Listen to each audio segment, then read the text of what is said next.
La raison est qu'il y a un ralentissement du commerce mondial à cause du coronavirus et cela a un impact certain sur toutes les économies. En particulier les économies qui dépendent un peu de l'exportation de ressources naturelles, de l'exportation en particulier des hydrocarbures. Ce sont des économies qui seront beaucoup plus touchées et cela est couplé donc avec la baisse des prix des matières premières, surtout la baisse des prix du pétrole, due non seulement à la guerre des prix entre certains producteurs, mais également à cause de la baisse de la demande mondiale. L'un des plus gros importateurs d'hydrocarbures au monde est le plus affecté donc par le coronavirus, qui fait que leur activité économique baisse un tout petit peu. Du coup, la demande mondiale sur le pétrole baisse. Le Sénégal, bien sûr, certains secteurs seront affectés. Bien sûr, le secteur du tourisme, par exemple, l'hôtellerie, le transport aérien. Ce sont les premiers secteurs qui sont affectés. Et nos services sont en train de faire des enquêtes auprès des opérateurs économiques pour évaluer un peu, pour titiller un peu, voir si on ressent tout de suite déjà cette crise. Et l'État certainement prendra certaines mesures pour atténuer un peu. Il y a également des avantages qu'on va noter avec la baisse surtout des prix du pétrole qui va affecter un tout petit peu positivement le budget de l'État, donc avec la baisse de la compense. Mais il faut noter aussi qu'il y a un effet contraire sur les recettes avec la TVA qui baisse un tout petit peu. Donc il faut calculer net de quoi il s'agit et les services donc du ministère de l'économie, du plan et de la coopération ainsi que ceux du ministère donc des Finances et du Budget et ceux également du ministère des Énergies et du Pétrole travailleront autour d'un comité pour suivre de près l'impact en fait de coronavirus, de la baisse des prix du pétrole, généralement sur l'économie, sur les investissements et nous ne manquerons pas de prendre les mesures idoines pour atténuer. Il est déjà estimé que la croissance baissera de 0,5%. Il était prévu que la croissance soit de 2,9%, croissance mondiale en 2020, mais maintenant ce chiffre est de 2,4% maintenant.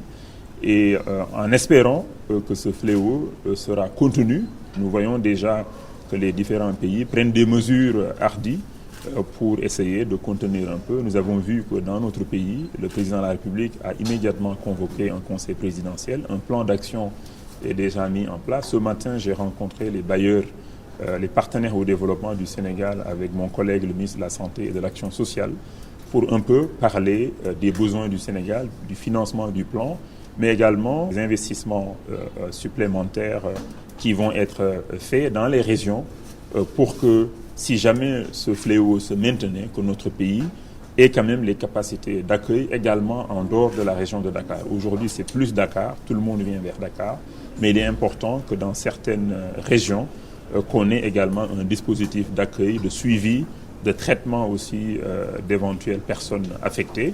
Et ce sera aussi des infrastructures qui pourront nous servir ultérieurement. On ne le souhaite pas, mais on n'est jamais à l'abri de ce genre de fléau. Donc il faut être prêt. Moi, je pense qu'au-delà de ce que les collectivités reçoivent, donc les transferts que fait l'État, les fonds de dotation ou d'autres fonds également que les collectivités reçoivent, il est important qu'elles puissent avoir plus d'activités locales, d'activités économiques, génératrices de revenus fiscaux, génératrices d'emplois, créatrices de valeur ajoutée. C'est pourquoi d'ailleurs le gouvernement a lancé par exemple les différents agropoles dans le sud, dans le centre et dans le nord du Sénégal pour transformer les produits agricoles localement, pour créer plus de valeur ajoutée et plus de ressources et de revenus donc pour les collectivités territoriales. Il est aussi important que les collectivités puissent travailler également ensemble dans le cadre de l'intercommunalité pour pouvoir préparer, structurer et proposer des projets structurants intéressants aux investisseurs, au secteur privé, soit dans le cadre de projets purement privés ou bien dans le cadre de projets en partenariat public-privé.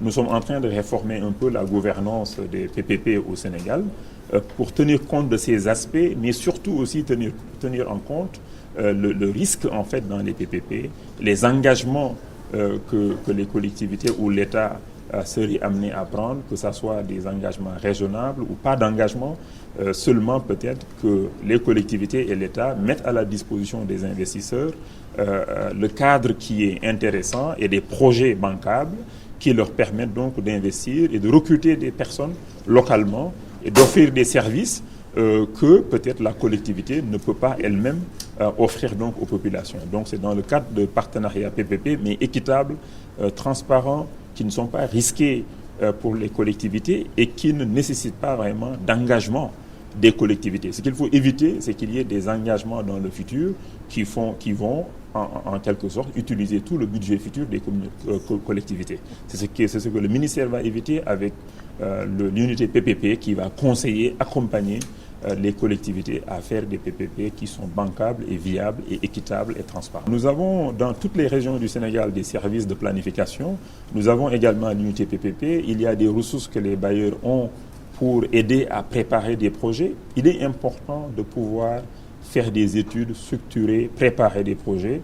Sans cette phase, on ne peut pas attirer les investisseurs et les services également d'autres agences de l'État. Il y a l'APIX qui peut appuyer, il y a le FONSIS, mais l'unité PPP jouera un rôle majeur donc, dans la mise en œuvre prochaine des PPP, que l'État central, que des institutions publiques ou bien que les collectivités seraient amenées à faire en un mode fast-track, mais aussi équitable surtout. On parle d'équité territoriale, mais il faut l'équité surtout entre les investisseurs privés, les collectivités et l'État.